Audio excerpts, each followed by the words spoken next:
Ze interesgarria, bost gizon, emakume bat, amatxo maitia, zaurgarri negar, baina saioa polimaitasuna oso interesgarria. Errimak, doinuak, oinak, puntuak eta puntua. Puntu morea.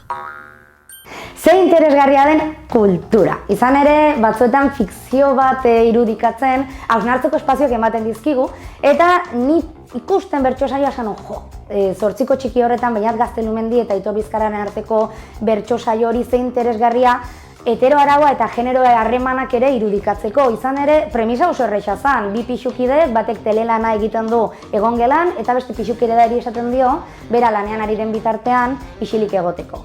Beñat da isilik egon behar duena eta Aitor Bizkarra aldiz telelana egiten duena. Eta nola bien artean sortzen den lanaldi, soldatapeko lanaldia eta etxeko lanaren arteko rol jolas hori.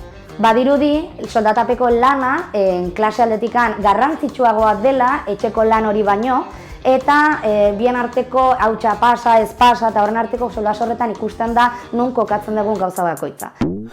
Lana nun nahi eitien dut orain eta lehen, ta zu alperkerian jaita astelen.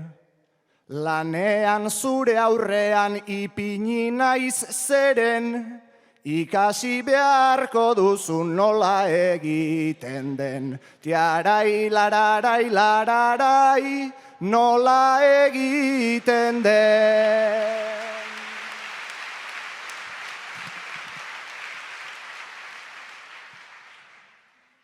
Aienuen espero zure erantzunik, langile honek ez duta etorkizunik, ez baitut uste hautsik pasatzen duzunik, zuk egin gabekoak egiten ditut nik.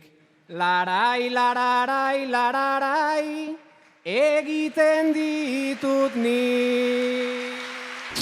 Heteroaraua ez da bakarrik, gizon, emakume, heterosexual normatiboen arteko harremanatan suertatzen, baizik eta genero berdineko pertsonen artean ere. Sikiera ez harreman sexoafektiboetan, bi pixukiden arteko harremanetan baizik. Orduan oso interesgarria, badirudi soldatapeko lana garrantzitsuagoa dela?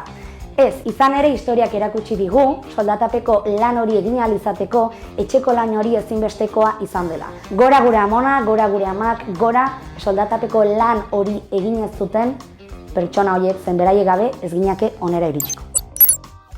Gauzatxo bat bakarrik, odola ematen dezutena eta ez dute zertan bat bira deitu zen bertako profesionalak ohituak daude jendia mareatzea, eman odola, lasai. Julio, zer da mukuru?